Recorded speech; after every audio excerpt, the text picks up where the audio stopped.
L'interlocuteur privilégié, c'est normal, c'est le niveau national, le secrétaire général, qui, en général, est en relation avec donc, le ministère. Comme je l'ai dit aussi, les journées mondiales sont tenues alternativement à Dakar ou dans les régions. Ça permet quand même une certaine interaction. Ça permet aussi de partager un tant soit peu les moyens qui sont mis à disposition. Voilà un peu. Bon, entre nous aussi, entre antennes et entre niveau national et antenne, il y a toujours une collaboration. Si vous prenez par exemple les accessoires que les diabétiques utilisent pour la gestion de leur maladie, tels que les appareils de contrôle, les bandelettes, les sucrètes, en relation avec le centre Abass Ndao, il y a des relations qui font qu'il y a un approvisionnement qui se fait de là-bas aux antennes et qui est subventionné par, en tout cas, nous connaissons que le niveau national, c'est peut-être l'État. Mais je prends l'exemple des sucrètes, sucre diabétique, qui coûterait vers 2500 dans les officines et non plus. Le même flacon coûte, si Fabanda vous le fournit, par les laboratoires qui sont en tout cas qui ont un contrat avec nous, cette boîte coûte 1500 à notre niveau. Vous voyez donc qu'il y a quand même moins cher.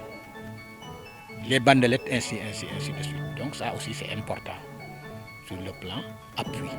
Est-ce qu'entre les antennes aussi, entre les centres et les autres antennes, est-ce qu'il y a aussi une collaboration un peu compacte? Oui. Compact c'est trop dur, direct c'est trop dur. Quelquefois, le secrétaire général organise une coordination nationale. Il invite les antennes, on se voit au niveau de Dakar. C'était souvent le cas quand on préparait le M-diabète et même au cours du fonctionnement du M-diabète. Donc on se réunit au niveau de Dakar et on échange sur le fonctionnement des structures en général et sur peut-être les moyens. En parlant de M-diabète, est-ce que vous pouvez avoir une définition? En fait, c'est un programme qui dure actuellement 3 ans, je crois. Bon, c'est même international, ce programme-là, mais c'est un programme qui vise à informer, sensibiliser les diabétiques, les populations en général, même j'allais dire. Si vous faites attention un peu, à l'approche de chaque mois de Ramadan, il y a des conseils qui sont donnés par les médias, mais qui sont envoyés directement par SMS à ceux qui le désirent. Pour ça, maintenant, il faut souscrire. Effectivement, beaucoup de membres, en tout cas chez nous, ont souscrit avec leur téléphone. Donc, chaque fois qu'il y a des messages qui sont véhiculés, ils le reçoivent directement. Le jeûne est crucial quand même pour, en général, toutes les personnes, mais particulièrement pour les diabétiques.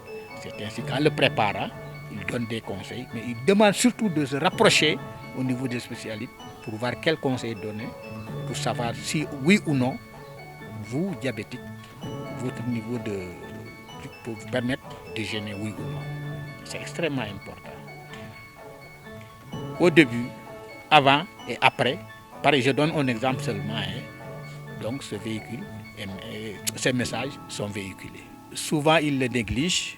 Chez nous, quand même, il y a une portion de jeunes, mais comme vous le dites, majoritairement, ce sont les adultes et les femmes surtout qui viennent vers l'association. Il y a quand même des jeunes, mais ils ne sont pas nombreux. La raison, on ignore, mais comme je vous l'ai dit au départ, même les moins de 15 ans pouvaient normalement adhérer à l'association. Parce que c'est le programme dont je vous ai parlé qui concerne le diabète de type 1, 0,15 ans.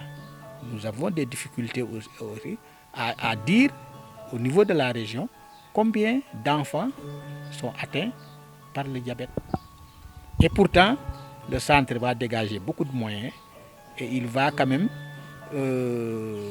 demander à ces gens-là peut-être de se rapprocher périodiquement, de se rapprocher des spécialistes. En parlant des spécialistes aussi, maintenant il y a un léger mieux parce que nous avons une cardiologie, même si on n'a pas de diabétologues en tant que tel, les diabétologues sont rares dans le pays, mais quand même, ça pourrait leur permettre quand même d'être régulièrement en contact avec ces gens-là et avec zéro frangerie, je dirais. Parce que le problème c'est toute maladie. Pour gérer une maladie, il faut quand même débourser, particulièrement de diabète. Parce que là, quand on parle d'hygiène de vie, on pense au régime alimentaire. Si vous n'avez pas de moyens, vous ne pouvez pas vous conformer peut-être au régime, même si vous savez que ce régime-là est un régime qui sied à ma santé, par exemple, etc. etc. Ah, là c'est difficile. Parce que comme vous dites, il y a un déficit d'information énorme. Ça, c'est général. Le deuxième aspect aussi, comme c'est une maladie qui se gère à vie, éradiquer c'est trop dire. Mais quand même, d'ailleurs c'est l'objectif des programmes phares, on pourrait accentuer la prévention. C'est-à-dire avoir un comportement qui pourrait vous éviter cette maladie. Et donc, voir ce que l'on mange, voir ce que l'on boit, et surtout faire ce qui est recommandé en matière de maintien de la santé. Donc, sur ce plan, je crois que les médicaux pourraient donner beaucoup plus d'informations. Mais en tout cas, la tendance, ce que nous voyons ici, c'est que la tendance, ça augmente. Ça augmente, on le dit parce que par les statistiques, au fur et à mesure des années, le nombre d'adhésions, surtout diabétiques, augmenté. Bon, les non-diabétiques, même s'ils n'augmentent pas aussi, ils viennent quand même par souci de pouvoir puiser des informations tendant à prévenir cette maladie. Donc c'est important, mais aussi par souci d'appui. Parce que quand même il y a la vente des cartes, la carte de membre pour adhérer, il faut donner 2000 francs. Normalement aussi chaque année, toute l'année, il faut donner 1000 francs. Ça maintenant pour permettre à l'association à peu près de fonctionner. Voilà, comme par exemple, comme je l'ai dit, quand nous allons vers le contrôle de glycémie, il nous faut des appareils, il nous faut des bandelettes. D'ailleurs, pour ceux qui appartiennent ou non à l'association, on leur demande 500 francs pour pouvoir renouveler ces accessoires. Donc c'est un peu difficile. C'est pourquoi d'ailleurs les journées mondiales, le programme n'est pas tellement costaud, parce que nous pourrions envisager dès la semaine dernière d'aller vers les médias, parler, écrire et consorts. Mais là encore, si vous ne faites pas attention, ça coûte. Si vous n'avez pas les moyens, vous ne pouvez pas avoir un plateau digne de ce nom, c'est-à-dire un plateau. Nous le faisions, mais cette année, je crois, en tout cas, je ne sais pas, on n'a pas encore envisagé.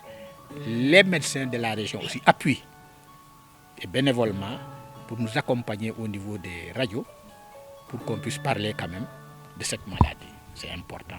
Ça, c'est pour l'information. Oui, là quand même, c'est vous remercier. Tout d'abord, les médias, comme vous, qui acceptez de nous recevoir, mais surtout d'aller vers l'information. De demander à la population aussi d'être vigilante. Parce que, comme les spécialistes le disent, c'est une maladie silencieuse.